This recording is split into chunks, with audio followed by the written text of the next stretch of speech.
कई students leader जाके अध्यापक की टेबल ठोक रहे हैं, सरकारी संपत्ति का गेट तोड़ दे रहे हैं, घुस जा रहे हैं अंदर। जिनने आपको पढ़ाया, जिनकी जिंदगी बीत गई पढ़ाने में, आप उनको पढ़ाने चले। ये आपका गुरु है। आप अगर गुरु का आप सम्मान नहीं करेंगे तो जो आपके फॉलोअर्स है, जो आपको फॉलो करते हैं, वो कैसे सम्मान करेंगे?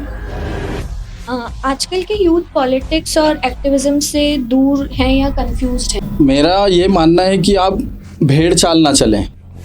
अपने विवेक से हमें निर्णय लेना चाहिए कि हमें क्या करना है। कई बार होता है, हम भी देखते हैं युवाओं को कि जब कोई भी पार्टी की लहर चल रही हो तो उस तरफ डोल जाते हैं। करनी सेना अक्सर कंट्रोवर्शियल हेडलाइंस में रहती है आजकल। आप कंट्रोवर्सी को कैसे देखते हैं? कुछ बड़े बातें बताएं। करनी सेना कंट्रोवर्शियल होती नहीं है, उसे बना दी जाती है।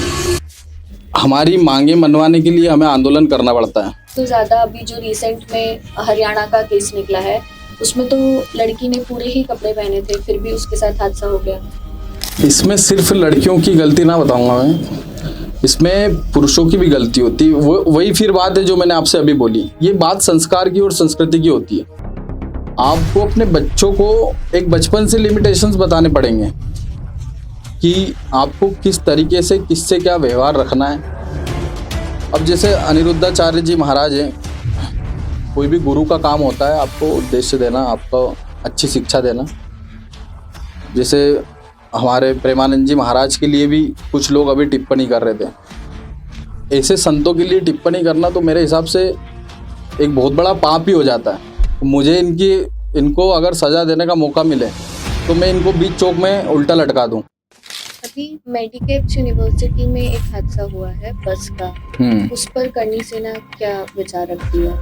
जब आपकी 50-60 बसें एक साथ निकलेगी, उससे रोड पे ट्रैफिक भी हो रहा है। दूसरा, उनकी जो मुझे लगता है कि बस वालों को इतनी जल्दी होती है कि बस काम पूरा करा और छोड़ा। उनको उनकी बस में 50 बच्चे बैठे हैं, उनको उनकी जिम्मेदारी से मतलब नहीं होता है। मेरे हिसाब से कई बार मैं भी शिकायत करता हूँ, बस के पीछे नंबर लिखे होते हैं तो कोई स्कूल की बस होती, कोई कॉलेज की बस होती है, मैं शिकायत करता हूँ कि आप समझाओ, हमारा समझाने का तरीका थोड़ा अलग है। हो सकता है फिर कई बार 2 थप्पड़ मार के भी समझाना पड़ता है।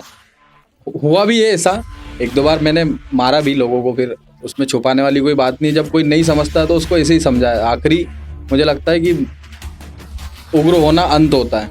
बंसाली जैसे डायरेक्टर को जब थप्पड़ मार के सुधारा गया, तो ये तो छोटे सी बात है। अगर इनको सुधारना पड़ा तो हो सकता है मुझे इनको थप्पड़ मार के सुधारना पड़ेगा। और ये ना तो उस बल में हमसे लड़ सकते हैं, ना तो उस संगठन से हमारे लड़ सकते हैं। तो फिर भी मैं चाहता हूँ कि प्रेम से समझ जाए तो ज़्यादा अच्छा है, नहीं तो फिर वो दूसरा ऑप्शन तो तैयार है। अपने एजुकेशन सिस्टम की जो किताबें रहती हैं, उनमें हिंदू धर्म के बारे में इतना नहीं बताया जाता है जितना दूसरे धर्म का बताया। हाँ, ये बहुत अच्छा सवाल पूछा आपने। इतिहास को इतना मोड़ के बताया जाता है। इसमें अकबर महान है। अकबर महान होता तो आमने सामने लड़ता, भागता क्यों फिर रहा था? फिर अकबर अगर महान है तो आमने सामने लड़ना था। अकबर कभी महान प्रताप के सामने लड़ा नहीं। महान जिसको बताना चाहिए उसको ना बताते हुए उसको छुपाया जा रहा है। मैं यही बोलूँगा कि इसमें चेंज तो होना चाहिए। शिक्षा में हमें वो दिखाना चाहिए कि जिससे बच्चा जिसको देख के सीखे, अपने देश के प्रति वफादार बने। अभी जैसे आप फिल्म्स वगैरह देखते होंगे, तो जो हिंदू धर्म के ऊपर बनती है, आपके अनुसार क्या वो पूरा सच दिखाते हैं? अब जैसे मैं पद्मावत की बात करूँ, ये ऐसे रोल्स उसमें डालते हैं और ऐसी उस तरह की डायरेक्टरी करते हैं कि उसमें आपके जिन लीडर्स को या आपके जो योद्धा रहे हैं उनको हीरो बताने की जगह उनको कमज़ोर बताते हैं।